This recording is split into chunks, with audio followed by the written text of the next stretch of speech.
As a photographer bioscope ফেরিওলা চ্যানেলে তোমাদেরকে স্বাগত। আজ 12ই মে, বিশ্ব মাদার্স ডে। হয়তো প্রত্যেকেই আমরা এই দিনটাকে খুব ভালো মতো করে সেলিব্রেশন করি, কেননা মা আমাদের কাছে সবচেয়ে বেশি প্রিয় একটা মানুষ। মা এই ডাকটার মধ্যে এক অসম্ভব তৃপ্তি রয়েছে। জীবনের সবচেয়ে বড় সম্পদ সেটা হচ্ছে আমাদের মা। মা ছাড়া এই পৃথিবী অন্ধকার। একমাত্র মাই 10 মাস 10 দিন গর্ভে ধারণ করার পর আমাদেরকে জন্ম দেয়। ওই দিন শিশুর কান্নাটাই মার কাছে সবচেয়ে বেশি আনন্দের। জীবনের একটি মাত্র দিন যেদিন কিনা শিশু কাঁদে এবং মা হাসে, কেননা শিশুর কান্নাটাই মাকে আনন্দ দেয়, এক অসম্ভব তৃপ্তি দেয়। নিজের জীবনের সব শখ শেষ করে দিয়ে সন্তানের প্রতি ভাবাটাই একমাত্র কাজ হচ্ছে আমাদের মায়ের। কিন্তু আজকের এই সমাজে কত মা আছে যারা অবহেলিত।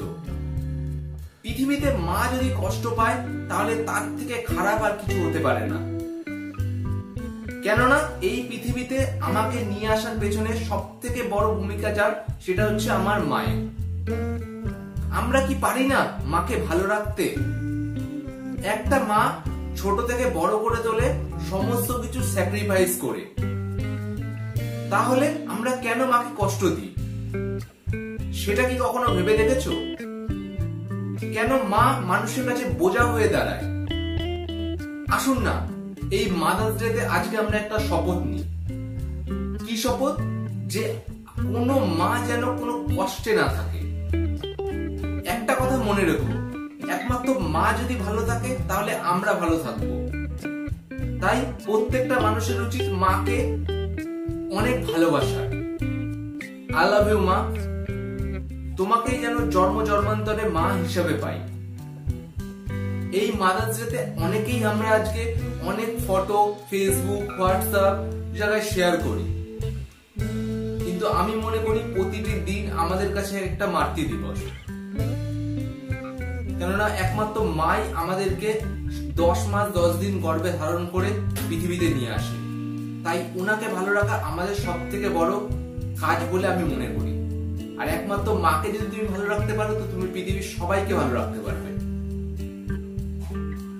তো চেষ্টা করো এই পৃথিবীতে নিজের মাকে অনেকটা বেশি ভালো রাখা, যাতে করে কি তুমিও অনেকটা ভালো থাকতে পারবে।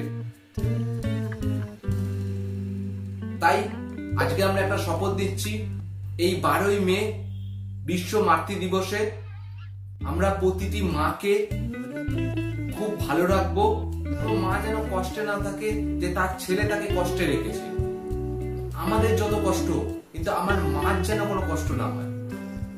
সো আজকের মতো এতটুকু। দেখা হবে তোমাদের সঙ্গে নেক্সট কোনো ভিডিওতে। আর তোমরা যদি আমার চ্যানেলে নতুন হয়ে থাকো তো চ্যানেলটিকে অবশ্যই সাবস্ক্রাইব করো এবং নিচে থাকা বেল আইকনটিকে অবশ্যই প্রেস করবে সবার প্রথমে নোটিফিকেশন পাওয়ার জন্য।